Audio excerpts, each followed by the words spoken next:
Hi guys,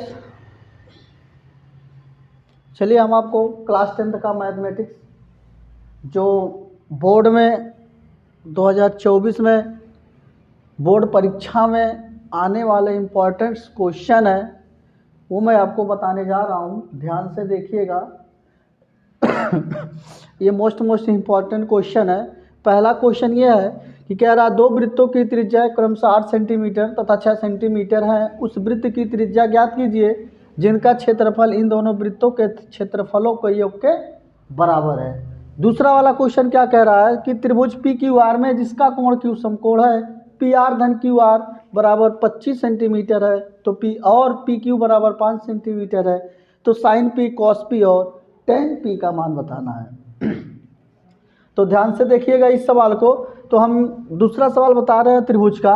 एक right triangle बनाएंगे जिसमें जो मेजरमेंट दिया है उसको भर देंगे, और दूसरी चीज़ हम यहाँ पर हमें पी आर धन क्यू आर बराबर 25 सेंटीमीटर दिया है। तो पहले हम यहाँ से, अब मान लो पी आर कर्ण हो गया, क्यू आर मेरा आधार हो गया जिसको बेस बोला जाता है। अब यहाँ पी आर मान लेते हैं एक्स है, तो पी आर उसके बाद पी आर को हम एक्स मान लेते हैं। अब पी आर के जगह पर एक्स, क्यू आर से क्यू आर का मान निकालेंगे। तो पी आर तो हमने एक्स मान लिया, वो तो एक्स लिख दिया। क्यू आर का जो मान आया वो 25 माइनस एक्स आया।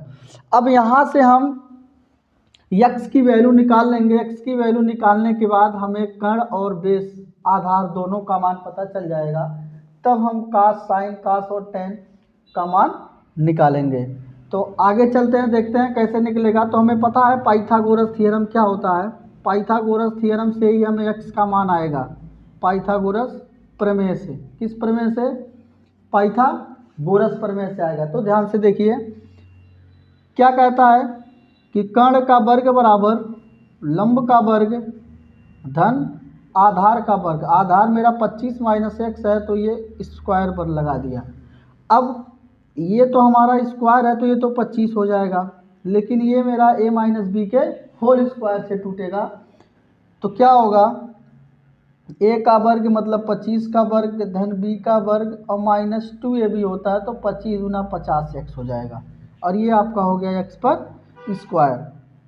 अब यहाँ देखिए ये x पर स्क्वायर सेम डिजिट में है, इसीलिए क्या होगा, कट जाएगा। कटने के बाद घट जाएगा। अब इधर बचेगा 0, ये हो गया 25 और ये 25 संयम होता है 625 माइनस 50x। अब इस 50x को इधर लाएंगे तो प्लस में हो जाएगा 50x। 625 जोड़ेंगे तो 650 आएगा। कितना आएगा? 650। तो x की वैल्यू निकालेंगे तो 650 बचा 50 आ जाएगा, कट जाएगा। तो 13 पचे 65 होता है, तो x बराबर आ गया कितना? 13। तो पी अब यहाँ से अब यहाँ देखिए पी आर हमने x माना है, तो पी आर का मान क्या आ गया? पी आर का मान कितना आ गया? 13 आ गया। और यहाँ से हम क्यू आर का मान निकालेंगे तो क्यू आर बराबर कितना हमने लिखा है? 25 माइनस एक्स लिखा है, तो 25 माइनस 13 करेंगे तो आएगा कितना? 12। ये आ गया 13 सेंटीमीटर और ये आ गया 12 सेंटीमीटर। अब हमें साइन पी और कास पी और टेन पी का मान पूछ रहा है, मतलब इस वाले कोण पर पूछ रहा है। जिस वाले कोण पर पूछेगा उसके जो सामने वाला कोण होगा, उसके सामने वाला जो भुजा होगा वो भुजा क्या कहलाएगी? लंब कहलाएगी। तो हमारे पास यहाँ हम पहले इसको लिख लेते हैं। लंब का मान कितना दिया है? पी के लिए। किसके लिए लिखेंगे? कोण पी के लिए।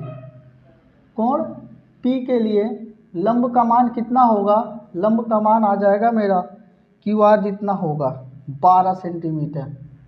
ठीक, ये आधार का आधार, सॉरी नहीं सही है। लंब का जो मान होगा वो कितना होगा? 12 सेंटीमीटर होगा।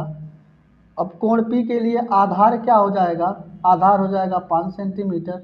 कर्ण नहीं बदलेगा, जो कर्ण का मान होगा वो वही रहेगा जितना है, 13 सेंटीमीटर।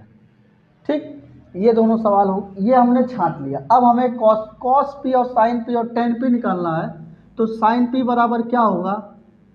लाल बटे केक्का से निकालेंगे, लाल बटे केक्का। तो साइन पी बराबर क्या हो जाएगा? लंब बटा कर्ण।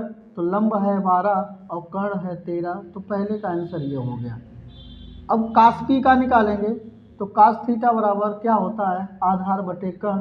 तो आधार बटा कर्ण, आधार है 5 और कर्ण है 13, ये दूसरे वाले का आंसर हो गया। इसी प्रकार तीसरे tan का निकालेंगे तो tan p बराबर क्या होगा, लंब बटा आधार होगा। तो लंब है 12 और आधार है 5, ये इसका आंसर हो गया। कोई सवाल समझ में आया? अगर सवाल समझ में ना आया तो कमेंट जरूर कीजिएगा। अगर वीडियो अच्छा लगे हो तो लाइक और सब्सक्राइब जरूर कीजिएगा। ये रहा सवाल।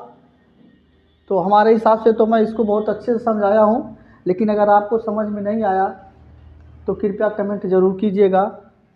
और आगे चलते हैं दूसरे सवाल पर। जो दूसरा सवाल क्या कह रहा है, इसी थोड़े से जगह में बता दे रहे हैं, ध्यान से देखिएगा। कह रहा है कि दो वृत्तों की त्रिज्याएं क्रमशः 8 सेंटीमीटर तथा 6 सेंटीमीटर हैं। तो यहाँ लिख लेंगे, सॉल्व कर रहे हैं हम दूसरा वाला क्वेश्चन। कौन सा क्वेश्चन? दूसरा नहीं, पहला वाला क्वेश्चन सॉल्व कर रहे हैं। तो पहले वृत्त की त्रिज्या कितना दिया है, पहले वृत्त की त्रिज्या, पहले वृत्त की त्रिज्या दे दिया है 8 सेंटीमीटर। तो इसका क्षेत्रफल क्या होगा, तो इस वृत्त का क्षेत्रफल क्या होगा, तो क्षेत्रफल बराबर क्या हो जाएगा, क्षेत्रफल होता है वृत्त का पाई आर स्क्वायर। तो पाई हो गया और 8 अठाएँ, ये 8 का स्क्वायर हो गया, गुणा लगाकर बराबर 8 अठाएँ 64 पाई हो गया सेंटीमीटर स्क्वायर। अब आते हैं दूसरे वाले वृत्त पर, लिखेंगे दूसरे वृत्त की त्रिज्या कितना दिया है, दूसरे वृत्त की त्रिज्या कितना दिया है, 6 सेंटीमीटर दिया है। कितना दिया है, 6 सेंटीमीटर दिया है। तो इसका क्षेत्रफल क्या हो जाएगा, तो इस वृत्त का जो क्षेत्रफल होगा वो भी वही होता है पाई आर स्क्वायर। पाई हो गया, आर का मान 6 स्क्वायर हो गया, तो 6 के 36 पाई सेंटीमीटर स्क्वायर हो गया। दोनों वृत्त की त्रिज्याएं, दोनों वृत्त का क्षेत्रफल आ गया। आगे सवाल क्या कह रहा है कि उस वृत्त की त्रिज्या ज्ञात करनी है जिनका क्षेत्रफल इन दोनों वृत्तों के क्षेत्रफलों के योग के बराबर है। तो कहने का मतलब प्रश्न जो कह रहा है कि इन दोनों प्रश्नों को क्या करो, अरे इन दोनों क्षेत्रफलों को क्या करो, योग करो। और योग वो किसके बराबर होगा, जो एक मेरा नया वृत्त बनेगा उसके त्रिज्या के बराबर होगा। तो पहले वाले का 64 पाई धन दूसरे वाले का 36 पाई बराबर पाई आर स्क्वायर। अब ये तीसरा वृत्त मिल रहा है तो इसको R3 लिख सकते हो। तो R3 की वैल्यू बतानी है, 36 64 100 पाई हो गया, अब बराबर पाई R3 का स्क्वायर, पाई से पाई कट गया, अब R स्क्वायर मतलब R3 का मान जो आया वो 100 आया, R स्क्वायर का मान। अब क्या करेंगे, दोनों पक्षों का वर्गमूल लेने पर, दोनों पक्षों का क्या लेंगे, दोनों पक्षों का वर्गमूल लेने पर, वर्गमूल लेने पर दोनों पक्षों का जब वर्गमूल लेंगे तो R3 बराबर क्या आ जाएगा, 10 सेंटीमीटर। जो यह पूछा था कि इन दोनों योग के बराबर जो भी वृत्त आएगी उसकी त्रिज्या कितनी होगी, यही हमें बताना था। तो ये रहा मेरा आंसर। इन दोनों के क्षेत्रफलों को योग के बराबर जो भी वृत्त होगा उस वृत्त की जो त्रिज्या होगी वो 10 सेंटीमीटर होगी।